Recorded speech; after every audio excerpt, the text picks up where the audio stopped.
ഇന്ന് സമാധാനമില്ലാതെ ജനങ്ങൾ മുഴുവനും അങ്ങോട്ടും ഇങ്ങോട്ടും നടക്കുകയാ. എടോ, സ്വന്തം ലക്ഷങ്ങൾ ചെലവഴിച്ചിട്ട് നീ ഒരു കൊട്ടാരം പണിതു, പോയി കിടക്കുമ്പോ സമാധാനം ഉണ്ടോ? ഇല്ല. ഖുർആൻ പറഞ്ഞത് വീട്ടിനകത്ത് സമാധാനമുണ്ടെന്നാ. വല്ലാഹു ജഅല ലക്കും മിൻ ബുയൂത്തിക്കും സകന. വീടെന്ന് പറഞ്ഞാൽ ഒരു മനുഷ്യന് സമാധാനം കൊടുക്കുന്ന ഇടമെന്ന് ഖുർആൻ പറയുന്നു.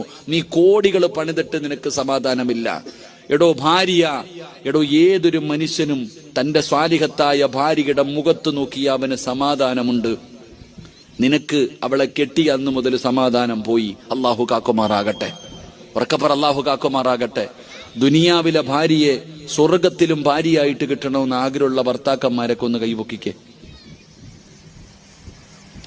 സ്റ്റേജിൽ ഇരിക്കണവരൊക്കെ പൊക്കിക്കോ. ലൈവ പെണ്ണുങ്ങളൊക്കെ കാണുന്നുണ്ട്. വീട്ടിൽ ചെല്ലുമ്പോ ചോദിക്കുക എന്തേ പൊക്കാഞ്ഞെന്ന്. അള്ളാഹു ഈമാൻ തരുമാറാകട്ടെ. എടോ, എന്റെ മുന്നിലിരിക്കണ അധികം പേരും പെണ്ണ് കെട്ടിയവരാ, കൈ പൊക്കിയില്ല. എന്റെ മുന്നിലിരിക്കണ പലരും പെണ്ണ് കെട്ടിയതാ, കൈ പൊക്കിയില്ല. എന്തെന്നറിയോ? ഉസ്താദെ, ഇവള് സ്വർഗത്തിലുണ്ടോ ഉസ്താദെ എന്നാ ചോദിക്കട്ടെ. ഇവിടെ തന്നെ ഇവളെ സഹിക്കാൻ പറ്റണില്ല, ഇനി അവിടെ ഉണ്ടോന്നും. എടോ, ഖുർആൻ പറഞ്ഞ എന്തെന്നറിയോ? ഈ ചെറുപ്പക്കാരി ചോദിക്കുക, എന്തിനാ ഉസ്താദ് ഒറ്റയ്ക്ക് നടക്കണേല്ലേ നല്ലത്? പാതിരാത്രി വീട്ടിൽ കയറി പോകാം, ആരും വിളിക്കത്തില്ല, ആരും ചോദിക്കത്തില്ല. പെണ്ണ് കെട്ടിക്കഴിഞ്ഞാൽ 24 മണിക്കൂറും ഫോണ്, എവിടെ പോയി, എങ്ങനെ പോയി, ഇങ്ങനെ പോയി, സമാധാനമില്ല ഉസ്താദെ.